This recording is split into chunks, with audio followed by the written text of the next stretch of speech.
Road ઉપર વસ્તી જાય એના મનમાં તો કે આ ઘોડો છે કે અથવા કોઈ ગણપતિની મૂર્તિ છે.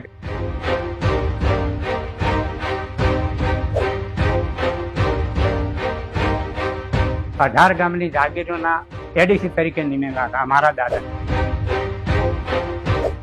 એ ઘોડાનો પથ્થર સ્ટેટ વખતે પણ તાલીમ મોહમ્મદ ખાનજીને આપેલો. એ પથ્થરની અંદરથી 20 ટપા મધ ઉતરે. જાગીરીના સમય એવો નાતો હતો કે મુસ્લિમ હોય કે હિન્દુ હોય.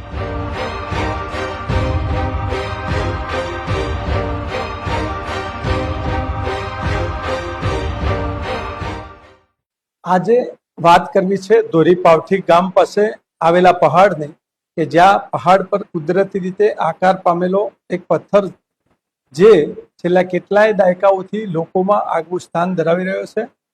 આ પથ્થરને જ્યારે સામેથી જોવામાં આવે ત્યારે ગણપતિ ભગવાનની મૂર્તિ હોય તેવું લાગે છે, અને પહાડથી થોડે દૂર જઈને જોવામાં આવે ત્યારે ઘોડો એટલે કે અશ્વ જેવો આકાર જોવા મળે છે.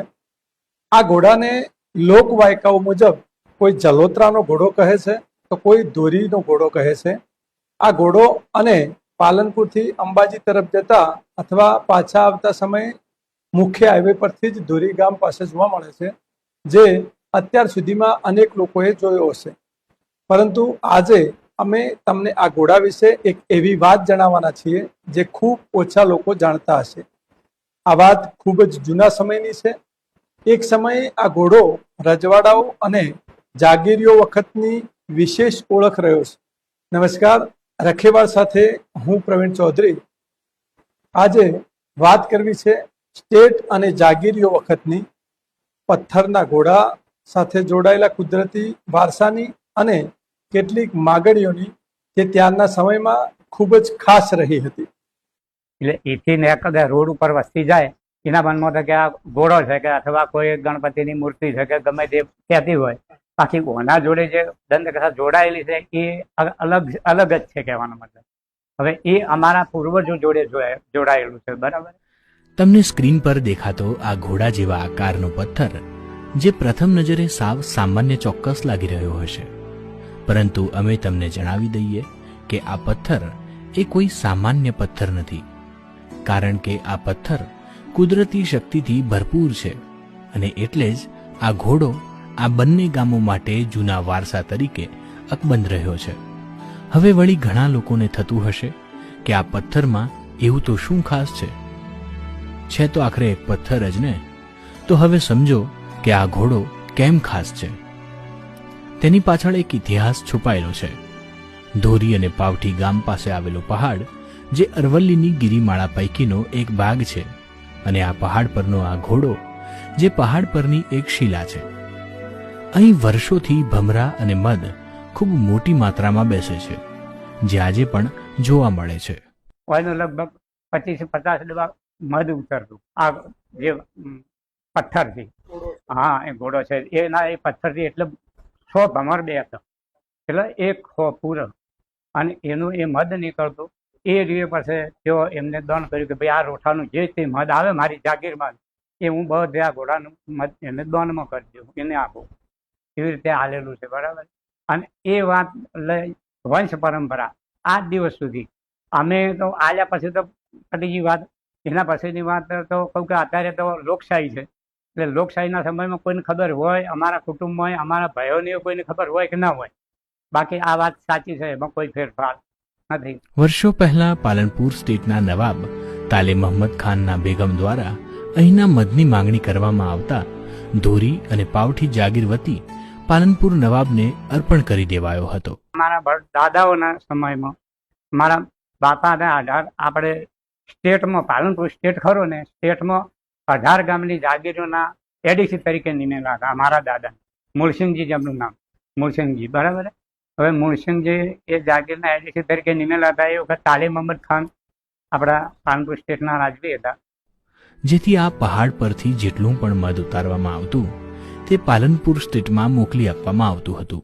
મારું વતન પાવઠી, તાલુકો વડગામ, જિલ્લો બનાસકાંઠા. તાલુકા પંચાયતના પ્રમુખ તરીકે પણ આ વિસ્તારના લોકોને ઘણી બધી સેવાઓ મેં આપી છે. આ એક સંસ્કૃતિ વિશેની વાત છે. તો આ હારમાળા કહેવાય છે.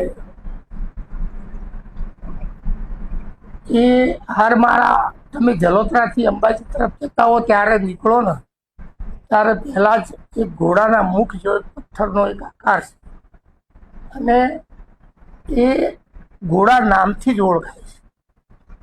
ધોરી અને પાવથી બંનેના વચ્ચે જ ડુંગરની વચ્ચે ઉપરના ભાગે આ ઘોડાનું સ્થાન છે. અને સ્ટેટ વખતે પણ પાલનપુર નવાબી સ્ટેટમાં પાવથી જાગીર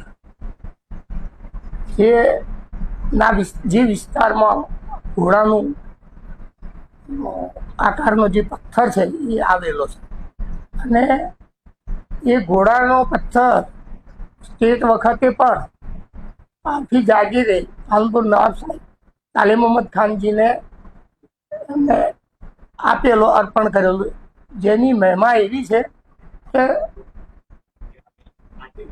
એ પથ્થરની અંદરથી 15 થી 20 ડબ્બા મધ ઉતરે છે અને એ અમે એમ કે મધ માટે આ નવાબ સાહેબને અર્પણ કરેલો એમની માગણી કરવાથી.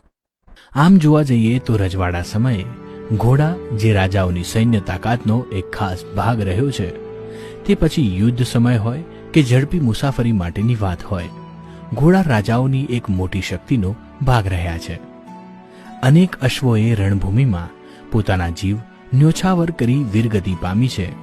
આમ ઘોડા અને રાજા એકબીજાના પૂરક રહ્યા છે. અશ્વની એક ખાસ વિશેષતા એ પણ હોય છે કે તે પોતાના માલિકનો વફાદાર રહે છે. બસ કંઈક આ જ રીતે આ પથ્થરના ઘોડા અને પાલનપુર નવાબ વચ્ચે પણ ખાસ નાતો રહ્યો છે. એક બાજુ નવાબી સ્ટેટ હતું, એક બાજુ દોતા સ્ટેટ હતું. જે તે વખતે અમારા ભૂતપૂર્વ એમ કે જે વડીલો એમ કહેતા કે ભાઈ આપણે દોતા અને પાલનપુર નવાબી સ્ટેટના વચ્ચેના ભાગે આપણે બંને સ્ટેટો સાથે જોડાયેલા હતા.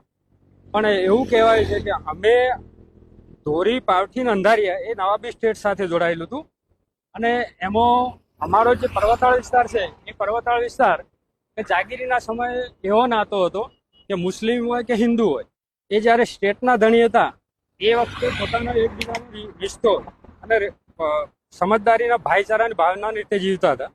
જ્યારે સ્ટેટ નવાબી હતું એ વખતે એમ કે જે તે ઉપજો થતી, જે તે ઉપજો મધ છે, ટીમરું છે, આર્થિક રીતે જે તે સ્ટેટને વફાદારીપૂર્વક એમ કે એને મદદરૂપ થઈ શકે એ એનો હિસ્સો છે, એ હિસ્સો જાગીરી પેટે એમ કે ત્યાં એમને આપવામાં આવતો.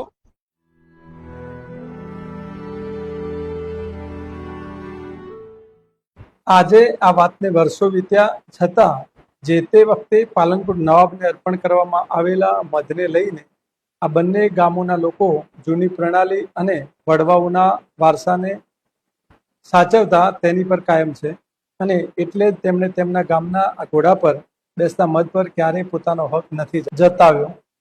અને બસ કંઈક આ જ રીતે આ ધોરી પાવઠી ગામનો ઘોડો જૂના વારસા અને કુદરતના ખજાના થકી આજે પણ અડગ જોવા મળી રહ્યો છે. તો હવે રાહ જોયા વિના તમે પણ આ ખબરને ન જાણતા હોય તેવા લોકો સુધી પહોંચાડી દો, જેથી આ ઘોડાને જોનારા લોકોની સંખ્યા સાથે સાથે જાણવાવાળાની સંખ્યા પણ વધુ થાય. હવે રજા આપશો, ફરી મળીશું કંઈક નવા વિષય સાથે. ત્યાં સુધી રખેવાળ જોતા રહો. નમસ્તે.